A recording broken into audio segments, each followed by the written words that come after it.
Sniper Elite may not be a series which is thought of in the same breath as other AAA shooters out there, but that may be about to change with the release of the latest game in the series, Sniper Elite 4.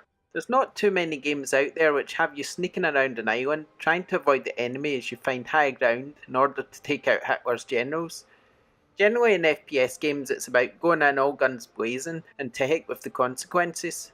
Here though, things are different, as you're a one-man band and your mission is to get in and out without causing too much fuss. Of course, sometimes causing a fuss can't be helped, but being a sniper and with your head on the line, it's probably best if you're good at your job. Sniper Elite 4 is both a fun and surprising game. You spend a lot of time sneaking around, finding high ground to pick off enemies one by one, but on the way you'll set traps which you'll only remind yourself of when the game switches briefly to a cutscene showing you an unfortunate enemy getting blown to pieces. This gives you motivation to search around each area, setting traps and also finding the many collectibles the game encourages you to look for. Given that you're a sniper, you'd think that there wasn't too many options when it comes to taking out the enemies with your bullets, but you'd be wrong. Things like the type of ammo you'll use, as well as the gravity, wind distance, and the like will all have to be taken into consideration. Make too much noise or miss the target by a whisker, and you'll increase your chances of blowing your cover, at which point all hell will break loose as the enemy does its utmost to hunt you down, all while you cower in a bush, hoping you won't be spotted.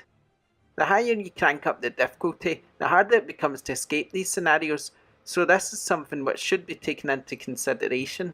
Sniper Elite's World War II setting feels pretty realistic to me, and it's fairly chunky too, being spread across 8 sizable campaign levels. Each mission comes with a few objectives, from taking down generals, to spy planes or cameras, and to killing Nazi bigwigs and getting the information you need to get an advantage in the ongoing war.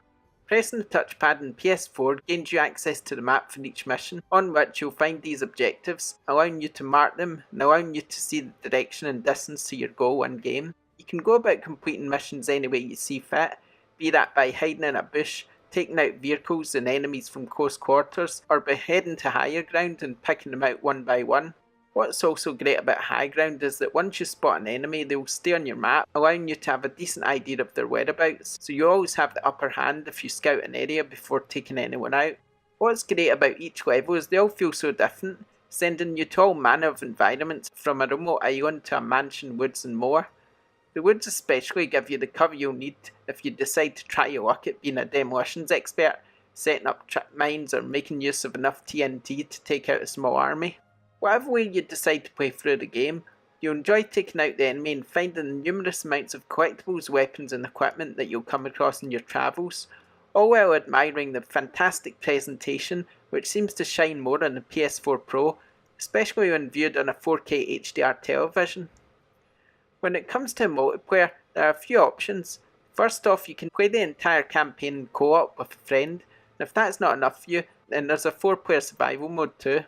Here you take on 12 waves of enemy, each more difficult than the last. The action is fast, so you'll need to stock up on ammo, mines and other equipment in order to get through the waves and keep your base safe from deactivation. If this does happen, you lose access to your equipment refreshing for several rounds, at which point ammo is scarce and the challenge suddenly becomes a whole lot tougher. Survival is certainly a lot of fun and great played with vocal friends who can work well as a team. With a fully fledged campaign, co-op, survival and a whole host of multiplayer options to keep you busy, such as sniper versus sniper, control mode and more, there's enough packed into Sniper Elite 4 to keep you occupied for months to come. It really is a fantastic game, and certainly one of the best surprises of early 2017. Thanks for joining us for this video. Please remember to like and subscribe and we'll see you next time.